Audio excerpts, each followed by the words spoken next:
continuación, entonces, presentamos el tema de la educación en base a competencias en la educación superior para el curso de modelos de la educación basado en competencias. Inicialmente vamos a hablar sobre los conocimientos. La rapidez de los cambios está provocando la creciente obsolescencia del conocimiento tradicional, el creciente analfabetismo sobre el conocimiento, especialmente el científico y tecnológico, y con las TICs los docentes ya no son los proveedores de la información. Entonces, ¿por qué se está buscando un cambio en la educación? La insatisfacción generalizada con la calidad de los sistemas educativos está generando la búsqueda de alternativas y reformas que de momento no parecen producir los efectos deseados. Barnes del 99 indica que se vive en contextos y situaciones de supercomplejidad, cuando se enfrenta a una multiplicidad de datos y múltiples marcos de interpretación de acción y de autoidentidad. Lucas Sierra del 94, con la explosión de la ignorancia, explica que el mundo es radicalmente no conocible. Nuestros conocimientos se dirigen a cambiarlo, y cuanto más conocimiento desarrollamos, más aún se modifica y más se expande el nuevo territorio por conocer. Por último, Wells y Clapton, con las enseñanzas de la vida, las costumbres del pasado, no son suficientes para afrontar los desafíos del presente y la exigencia del futuro. ¿Qué es lo que está fallando? Dos rasgos del deficiente funcionamiento del dispositivo educativo parecen especialmente preocupantes. Uno, el elevado índice de fracaso y abandono temprano de la escuela. Y el principal en la educación superior, que es la irrelevancia del conocimiento que se estudia y aprende. Entonces, ¿cómo podemos solucionar? Las competencias se proponen como las finalidades prioritarias de los sistemas educativos. En la última década, la innovación educativa denominada enfoque de competencia ha sido el eje rector de la política educativa a nivel mundial, orientado a formar profesionales en un nuevo escenario, preparándolos para resolver problemas con la mayor eficiencia posible. Las competencias entonces buscan no solamente que un individuo aprenda y reproduzca contenido, sino también que esté capacitado para aplicarlos en la vida práctica. ¿Y en qué consiste entonces esta innovación educativa basada en competencias? Para poder comprender el concepto, primeramente vamos a tomar el siguiente ejemplo que nos ayudará a clarificar un poco la idea. ¿Cuál será la diferencia en el caso del deporte del tenis en saber cómo se juega al tenis, saber jugar al tenis y jugar el tenis de manera competente? Saber cómo se juega el tenis es algo que puede ser de conocimiento del común de la gente, un saber teórico y conceptual que se puede evaluar a través de los exámenes de lápiz y papel. A cualquiera de nosotros nos pueden preguntar y vamos a contestar que es un juego que se juega con una raqueta y una pelota. Ahora, saber jugar tenis ya es un tema distinto, es un saber repetitivo, conceptual, mecánico, procedimental. Debemos ya conocer y tener una cierta capacidad para ejecutar el juego. Debemos poder conocer el saque, poder ejecutarlo, tener ciertos movimientos en la cancha que nos permitan relativamente poder practicar este deporte. Entonces solamente se puede evaluar a través de productos concretos. Ahora bien, jugar al tenis competentemente ya vendría siendo un saber reflexivo, conceptual, innovador, procedimental y actitudinal.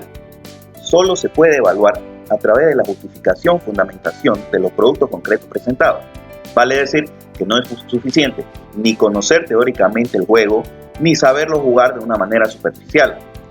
Tenemos que conocerlo, saberlo jugar y además de esto, conocer estrategias, innovar de manera de que nuestro desenvolvimiento en este deporte sea sobresaliente.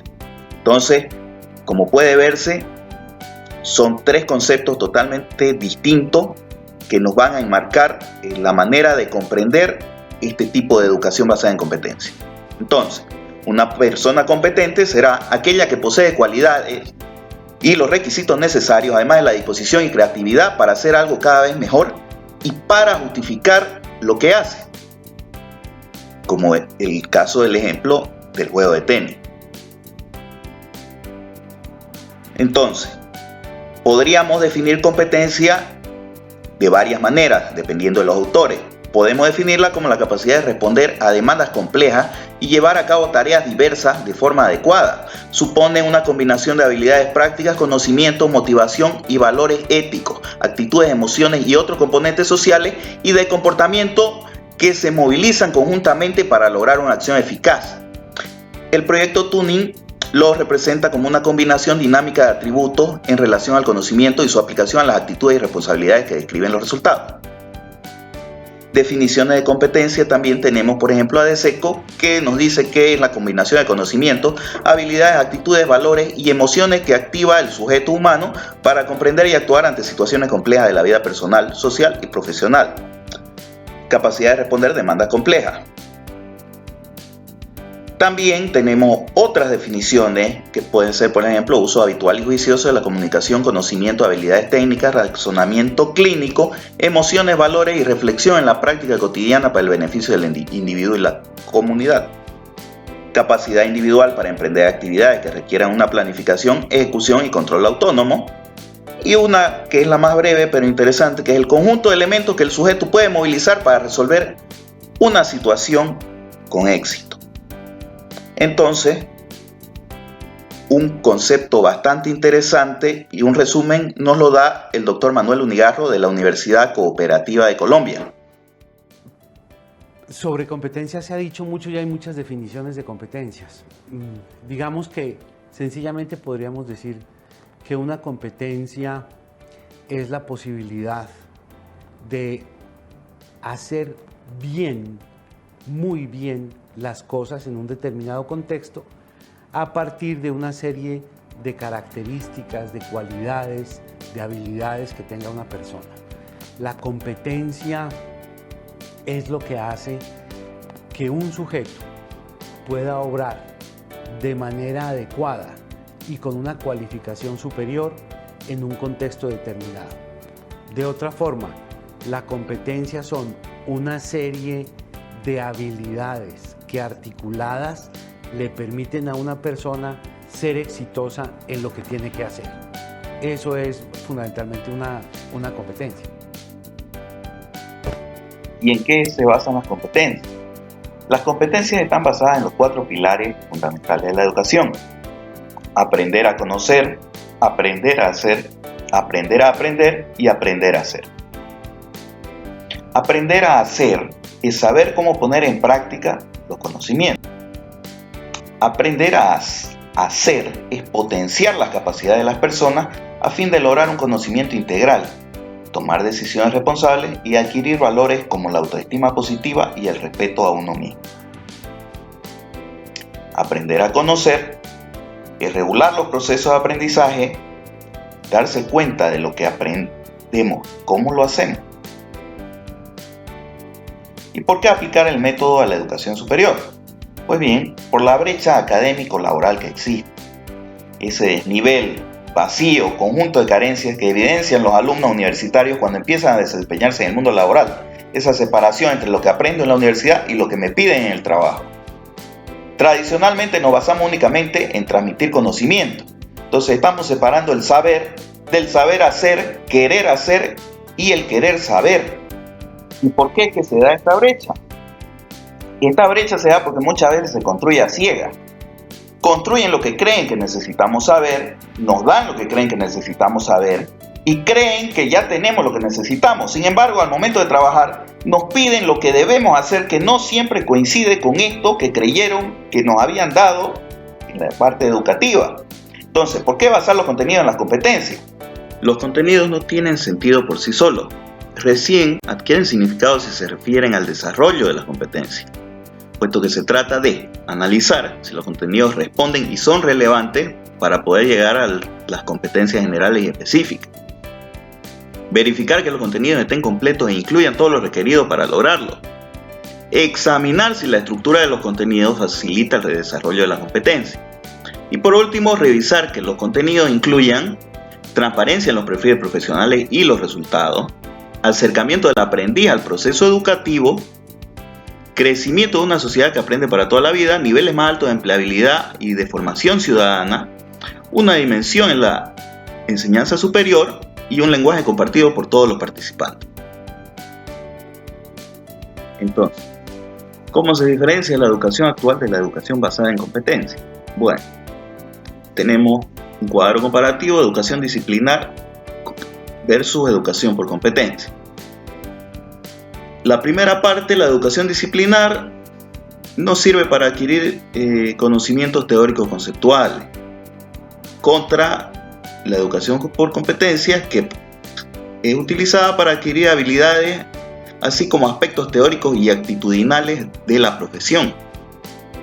La educación disciplinar distribuye en el tiempo los contenidos teóricos que se proporcionarán. En cambio, por competencias, organiza en el tiempo los aprendizajes que deben ser alcanzados. La metodología más empleada en clase es la exposición del profesor en el caso de la educación disciplinar. Por el contrario, en la educación por competencias, la mayor parte del tiempo de clase, los estudiantes están en una actividad práctica y reflexiva. Finalmente, en la educación disciplinar, presenta aisladas las disciplinas, asumiendo que la síntesis se producirá en la cabeza de cada estudiante. Mientras que en la educación por competencias se pone énfasis en los aspectos operativos y técnicos del rol profesional, que sintetizan operativamente mucho conocimiento.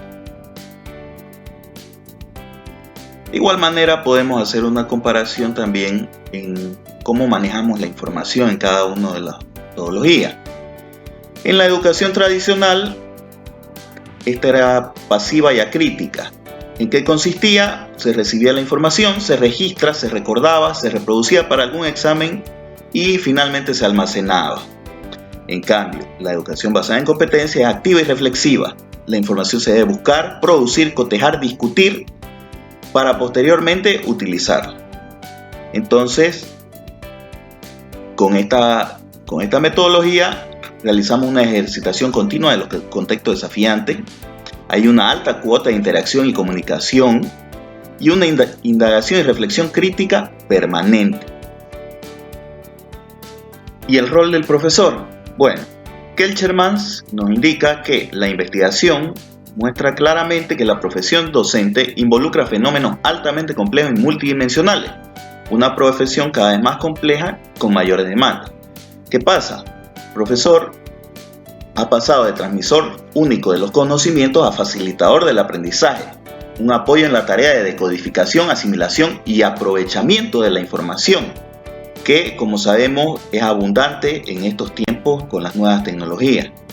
Según Brown y Atkins, las exigencias intelectuales en la enseñanza para los maestros, además de conocer los contenidos, los docentes deben ser capaces de analizar y resolver problemas, analizar un tópico y hacerlo comprensible para los alumnos, apreciar cuál es la mejor manera de aproximarse a los contenidos y abordarlos en las circunstancias presentes, seleccionar la metodología y los recursos que mayor impacto puedan tener como facilitadores del aprendizaje y organizar las ideas, información y tareas para los estudiantes. Haciendo un resumen, el rol entonces del profesor en estos tiempos debería ser construir una visión del aprendizaje y la enseñanza, planificar el proceso de la enseñanza-aprendizaje, seleccionar y preparar los contenidos disciplinares, ofrecer informaciones comprensibles y bien organizadas, manejar las TIC como soporte de almacenamiento, búsqueda y tratamiento e intercambio de información, diseñar metodologías de trabajo y organizar actividades de aprendizaje, relacionarse constructivamente con los alumnos, autorizar a los alumnos o en su caso a los colegas, evaluar los aprendizajes y procesos para adquirirlos, reflexionar e investigar sobre la enseñanza e identificarse con la institución universitaria. Todos estos cambios traerán en el profesorado una pérdida del monopolio del conocimiento, pérdida de los límites geográficos, demanda de nuevas competencias asociadas a las TIC y el fin de los famosos gurús de palabra incuestionable. El profesor, para acompañar los cambios actuales, necesita de formación continua. Quiere decir que necesita de capacitación, que es la adquisición de competencias nuevas y no aprendidas en la formación inicial. Actualización, reconfiguración de los saberes con base en el crecimiento de los conocimientos sobre un área determinada, y el perfeccionamiento, que es la reflexión sobre la propia práctica mediante la revisión y formalización de la experiencia. ¿Cómo puedo entonces armar una malla curricular basada en competencias? Primero, que nace de la práctica de profesionales efectivos, que deben conocer y saber hacer o cuál ha de ser su compromiso profesional. Los objetivos del programa buscan que los estudiantes demuestren durante y al final de los estudios las competencias seleccionadas. Todo proceso de aprendizaje y la orientación del estudiante está centrado en las competencias y dirigido a su dominio. El progreso de los estudiantes y la superación de los módulos estará determinado por el dominio de las competencias seleccionadas. El aprendizaje no se limita al tiempo transcurrido, sino a la posesión de las competencias establecidas en el programa. No existen los aplazados, sino el todavía no. Las competencias no se promedian entre sí, como las preguntas de los exámenes, sino que dicha posesión debe ser alcanzada y demostrada. Una competencia tiene 3 elementos claves: lo cognitivo, lo actitudinal, lo procedimental. Tienes que evaluar en los 3 planos: en el plano cognitivo, en el plano actitudinal y en el plano procedimental. Tienes que evaluar esos 3 planos. Ya no solamente tienes que evaluar el plano cognitivo, que es, digamos que, una de las cosas que uno encuentra muchas veces en la educación, que la educación se queda solo evaluando el plano cognitivo, se queda solo, para hablar en términos de cerebro, de la teoría de los 3 cerebros, se quedan solo evaluando el cerebro izquierdo, pero no evalúan ni el derecho ni el central, se quedan evaluando solo ahí, conocimientos, y resulta que la evaluación de competencias implica que yo también evalúe actitudes y evalúe procedimientos. Entonces, la mirada de la evaluación cambia porque hay que evaluar en las 3 dimensiones, pero con otro ítem que es, digamos que es de las cosas más dramáticas que tiene el tema de las competencias, y es este. Son muy pocas las competencias que se podrían evaluar usando pruebas de papel y lápiz. Muy pocas, muy pocas. Si tú miras el ejercicio, por ejemplo, que hicieron los australianos sobre competencias genéricas, los australianos definen 21 competencias genéricas para su país. 21 definen los australianos. Después de 5 años de trabajar fuertemente, definieron 21 competencias. Y cuando fueron a armar la prueba GSA para evaluar las competencias, encontraron que de las 21 solo 4 resistían evaluación usando prueba de papel y lápiz. Las demás no se pueden evaluar usando prueba de papel y lápiz. Las otras competencias, la gran mayoría de competencias, debe evaluarse in situ a partir de una serie de ejecuciones concretas. Ese es otro reto tremendo para evaluar por competencias. Tienes que evaluar siempre sobre 3 dimensiones, no solamente sobre una. 2, la gran mayoría de competencias jamás puede ser evaluada usando pruebas de papel y lápiz. Tienes que generar nuevas propuestas evaluativas, acciones en las que en el sitio tú puedas observar la ejecución y puedas observar cómo en la ejecución se articulan los conocimientos y las actitudes. Otras maneras. Ahí estaría, por ejemplo, los estudios de caso, el portafolio. Otras maneras de evaluar que impliquen un trabajo mucho más complejo en la ejecución y el que tú puedas seguirlo desde diversas perspectivas.